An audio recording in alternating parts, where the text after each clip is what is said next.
अस्सलाम वालेकुम, welcome to another tutorial of Java. आज की वीडियो का टॉपिक है लूप्स। और पहले तो मैं आपको बताऊंगा कि लूप्स होते क्या हैं, किस लिए यूज़ करते हैं, और उसके बाद हम इसके डिफरेंट टाइप्स डिस्कस करेंगे। तो लूप्स जो होते हैं वो इसलिए हम प्रोग्रामिंग में यूज़ करते हैं कि किसी भी एक ब्लॉक को हमने मल्टीपल टाइम एग्जीक्यूट करवाना हो तो उसके लिए हम लूप्स यूज़ करते हैं। क्योंकि जब लूप्स नहीं थे तो ये चीज़ बहुत ज़्यादा कॉस्टली हो जाती थी एक छोटे से प्रोग्राम के लिए। फॉर एग्जांपल अगर हमने इसकी एग्जांपल ले सकते हैं कि अगर हमने एक पाकिस्तान वर्ड जो है वो हमने स्क्रीन पे प्रिंट करवाना है तो मैं लिखूँगा सिस्टम डॉट प्रिंट एल और यहाँ पे मैं लिख दूँगा पाकिस्तान और इसको क्लोज कर देंगे सेमीकोलन। अब ये पाकिस्तान जो है ये एक बार स्क्रीन पे प्रिंट हो जाएगा। फॉर एग्जांपल मुझे ये पाकिस्तान 5 टाइम्स प्रिंट करवाना है या 10 टाइम्स या 100 टाइम्स प्रिंट करवाना है। तो मैं क्या करूँगा, 5 टाइम्स की एग्जांपल ले लेते हैं कि मैं इसे 5 टाइम्स यहाँ पे शो करवाऊँगा तो ही ये 5 टाइम्स मेरी स्क्रीन पे मुझे प्रिंट होके मिलेगा। लेकिन ये जो है एक तो इसमें हमारा टाइम बहुत लगेगा और लाइन ऑफ कोड्स भी बढ़ जाएंगी। तो इसलिए जब लूप्स नहीं थे तो ऐसा करना पड़ता था। तो लूप्स की मदद से हम जो है ये हमें अगर 100 टाइम्स भी लिखना पड़े या 1000 टाइम्स भी हमें प्रिंट करवाना है स्क्रीन पे तो हम जस्ट इसको एक बार ही लिखेंगे और यहाँ पे हम लूप की कोई कंडीशन लगा देंगे कि हम इतनी बार इसे प्रिंट करवाना चाहते हैं। तो लूप के ज़रिए जो काम हमारा 1000 या 100 या 10 लाइन्स में होना था वो हमारा एक लाइन में हो जाएगा। ठीक है, तो इसलिए लूप्स यूज़ होते हैं। बेसिकली इनका काम ये होता है कि एक ही ब्लॉक को हमने मल्टीपल टाइम्स जो है उसको एग्जीक्यूट करवाना है तो उसके लिए हम लूप्स यूज़ करते हैं। जैसा कि इसकी डेफिनेशन से भी जाहिर हो रहा है, loops are use to execute a block of code as long as a specified condition is true. इस मतलब कि अगर लूप जो है अगर हम लूप का यूज़ करेंगे तो वो तब तक खुद को रिपीट करता रहेगा जब तक एक जो हमने कंडीशन वहां पे उसे दी हुई है, एक कंडीशन लगाई हुई है, जब तक वो कंडीशन ट्रू है। जैसे ही वो कंडीशन फॉल्स होगी वो हमारा जो है एग्जीक्यूशन वो लूप की बॉडी से बाहर आ जाएगी और लूप एग्जिट हो जाएगा और उसके नीचे जो भी कोड होगा वो जो है वो एग्जीक्यूट होगा। ठीक है, तो लूप का मेन मकसद आपको समझ आ गया कि एक ब्लॉक को मल्टीपल टाइम्स अगर हमने एग्जीक्यूट करवाना है तो उसके लिए हम लूप्स यूज़ करते हैं। अब चलते हैं इसके डिफरेंट टाइप्स पे। अब लूप्स जो होते हैं वो दो तरह के होते हैं, एक होते हैं कंडीशनल लूप्स और एक होते हैं काउंटर लूप्स।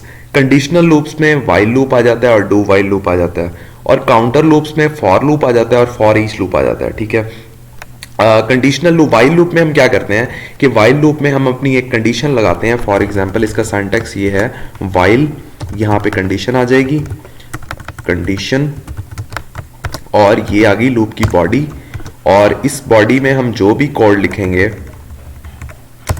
ब्लॉक कोड, ठीक है, वो तब तक ये कोड जो भी मैंने यहाँ पे लिखा हुआ है तब तक एग्जीक्यूट होता रहेगा जब तक ये कंडीशन ट्रू है। ठीक है, तो ये हो गया वाइल लूप का हमारा जो है सिंटैक्स। अभी हम जाके इनको डिटेल से समझेंगे, while loop, do while loop और फॉर लूप को, तो किसी भी चीज़ में कंफ्यूज होने की ज़रूरत नहीं है आप लोगों को। तो फिलहाल जितना मैं बता रहा हूँ ये आप देख लें और उसके बाद हम इसकी मज़ीद प्रैक्टिकल इम्प्लीमेंटेशंस पे चलते हैं और इसके मज़ीद लॉजिक को भी हम समझेंगे। तो उसके बाद डू वाइल लूप जो होता है उसका सिंटैक्स ये होता है कि हम पहले डू लिख देते हैं। ठीक है, उसके बाद हमारा ब्लॉक कोड होता है, ब्लॉक में जो भी हमने कोड लिखा हुआ है वो एग्जीक्यूट होता है और उसकी बॉडी क्लोज हो जाती है और कंडीशन जो है हम ब्लॉक एग्जीक्यूट होने के बाद यहाँ पे देते हैं तो कंडीशन यहाँ पे आएगी। और इसका सिंटैक्स है डू वाइल लूप का कि पहले एक ब्लॉक कोड जो है वो एग्जीक्यूट हो जाएगा और उसके बाद वो कंडीशन को चेक करेगा। अगर तो कंडीशन ट्रू है तो वो उसे दोबारा एग्जीक्यूट करेगा, अगर कंडीशन फॉल्स है तो वो उसे दोबारा एग्जीक्यूट नहीं करेगा, वो लूप की बॉडी से बाहर आ जाएगा। मतलब कि अगर ये कंडीशन ट्रू हुई तो वो दोबारा से इस लूप को रिपीट करेगा। इसी तरह वाइल लूप में है कि वो कंडीशन पहले चेक करेगा, अगर तो कंडीशन ट्रू है आके ये वाला ब्लॉक कोड जो है ये एग्जीक्यूट करवा देगा, उसके बाद वो दोबारा ऊपर जाएगा, फिर कंडीशन देखेगा, फिर अगर कंडीशन ट्रू है तो दोबारा इसको एग्जीक्यूट करवा देगा, फिर देखेगा जब कंडीशन फॉल्स हो जाएगी तो वो ये ब्लॉक कोड एग्जीक्यूट नहीं करेगा, वो इस लूप की बॉडी से बाहर आ जाएगा और बाहर हमने जो भी अगर कोड होगा तो वो एग्जीक्यूट करेगा, अदरवाइज एग्जिट हो जाएगा। ठीक है, तो ये है वाइल लूप और डू वाइल लूप का सिंटैक्स। और उसके बाद आ जाता है हमारे पास फॉर लूप। फॉर लूप में हम एक वेरिएबल लेते हैं जो कि हमारे लूप को चलाता है। फॉर एग्जांपल मैं इंट आई ले रहा हूँ, इसको यहाँ पे इनिशियलाइज करवाना पड़ेगा कि लूप हमारा कहाँ से चलेगा।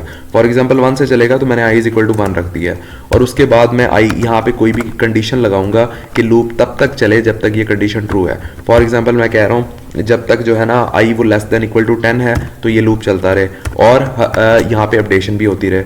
ठीक है, इसको फॉर लूप को डिटेल से मैं अपनी कमिंग वीडियो में मैं समझाऊंगा, उस वीडियो का लिंक जो है वो मैं डिस्क्रिप्शन में दे दूंगा। और ये फॉर लूप जो है ये प्रोग्रामिंग में वाइल और डू वाइल इन दोनों से ज़्यादा यूज़ होने वाला लूप है। तो इसको अगर आप एक बार समझ लेंगे तो ज़रूरी नहीं सिर्फ जावा में ही, किसी भी प्रोग्रामिंग लैंग्वेज में आप हैं तो उसमें आप ये इम्प्लीमेंट कर सकते हैं। ठीक है, तो इस यहाँ पे हम अपना कोड ब्लॉक लिखेंगे, ब्लॉक कोड। ठीक है, जो भी हमारा यहाँ पे कोड होगा उसको एग्जीक्यूट करेगा। इसका ऐसे होगा कि हमने यहाँ पे एक अपना वेरिएबल जो इसको काउंटर वेरिएबल कहते हैं, जो कि काउंट करेगा कि कितनी बार हमारा लूप चलेगा। तो हमने लूप जो है वो 1 से स्टार्ट किया। ठीक है, लूप 1 से स्टार्ट होगा, वो देखेगा क्या ये 1 जो है ये लेस देन 10 है। ठीक है, ये लेस देन 10 है, कंडीशन ट्रू है, तो ये लूप की बॉडी में आ जाएगा और यहाँ पे जो भी कोड होगा उसको एग्जीक्यूट कर देगा। और उसके बाद वो फिर ऊपर जाएगा और यहाँ से अपडेट कर देगा लूप को। पहले i1 था, अब अपडेट होने के बाद i2 हो जाएगा। फिर वो चेक करेगा कंडीशन क्या 2 10 से लेस है, हाँ कंडीशन ट्रू है, फिर ब्लॉक को एग्जीक्यूट कर देगा और फिर ऊपर जाएगा, अपडेट हो जाएगा। ऐसे जब ये 10 बार चल जाएगा, फिर ऊपर जाके जब ये अपडेट होगा तो i कितना हो जाएगा 11। फिर वो देखेगा क्या 11 10 से लेस है, नहीं है, तो फिर ये कंडीशन फॉल्स हो गई, तो ये लूप की बॉडी में नहीं आएगा बल्कि डायरेक्टली जो है यहाँ से बॉडी से बाहर चला जाएगा। ठीक है, बाहर कोई भी कोड होगा तो एग्जीक्यूट कर देगा, अदरवाइज लूप जो है वो एंड हो जाएगा। तो ये था एक लूप्स का इंट्रोडक्शन कि लूप्स क्या होते हैं, इनकी डिफरेंट टाइप्स क्या होती हैं, उनका मैंने आपको सिंटैक्स भी बताया है और उसकी वर्किंग भी। तो कमिंग वीडियो में इंशाल्लाह मैं आपको फॉर लूप जो है वो समझाऊंगा। तो मिलते हैं नेक्स्ट वीडियो में। Thanks for watching the video, take care, अल्लाह हाफिज़।